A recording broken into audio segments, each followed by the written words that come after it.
একজন মানুষ সারাটা জীবন গুনাহে ডুবেছিল। নামাজ পড়ত খুব কম, তোবা কখনোই না। মানুষের হক মারত, মানুষকে অনেক কষ্ট দিত। সবাই বলতো এই লোকটা ভালো কখনই হবে না। কিন্তু আল্লাহর রহমত মানুষের হিসাবের মতো নয়।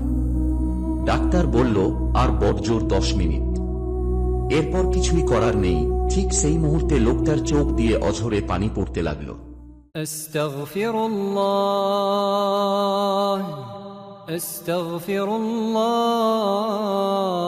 আস্তাগফিরুল্লাহ আস্তাগফিরুল্লাহাল আযীম ওয়া আতুবু ইলাইহি। লোকটার নাম ইউসুফ। ইউসুফ ছিল ব্যবসায়ী। সুদ খেত, মানুষ ঠকাত, নিজের স্বার্থ ছাড়া কিছুই ভাবত না। একদিন হঠাৎ স্ট্রোক করল। হাসপাতালে নেওয়ার পর ডাক্তার জানিয়ে দিল বাঁচার আশা নেই।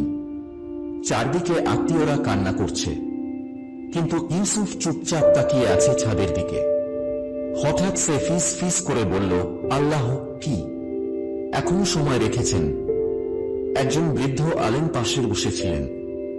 তিনি বললেন, যদি এখনো তোমার নিঃশ্বাস থাকে তাহলে তোমার দরজা এখনো বন্ধ হয়নি। এই কথা শুনে ইউসুফ কাঁদতে কাঁদতে বলল, হে আল্লাহ, আমি জানি আমি খারাপ ছিলাম। আমি জানি আমি অনেক জুলুম করেছি, কিন্তু আমি আজ সব ছেড়ে দিচ্ছি। আমাকে ক্ষমা করে দাও। তার ঠোঁট কাঁপছিল, চোখ দিয়ে পানি পড়ছিল। ঠিক তখনই সে শুধু একটাই কথা বলল, আস্তাগফিরুল্লাহ। তারপর একটি গভীর নিঃশ্বাস। মনিটরের শব্দ থেমে গেল। ইউসুফ আর নেই।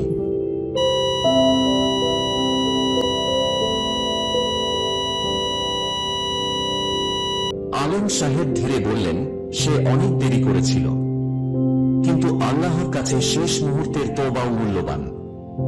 বন্ধুরা, আমরা জানি না আমাদের শেষ সময় কখন। আজ যদি নিঃশ্বাস থাকে আজই তওবা করুন, কারণ শেষ মুহূর্ত পাওয়া ভাগ্যের ব্যাপার। আজ পাওয়া রহমত আরো বড় নেয়ামত। বন্ধুরা, ভিডিওটি ভালো লাগলে একটি লাইক দিয়ে চ্যানেলটি সাবস্ক্রাইব করুন আরো সত্যিকারের ইসলামিক গল্পের জন্য।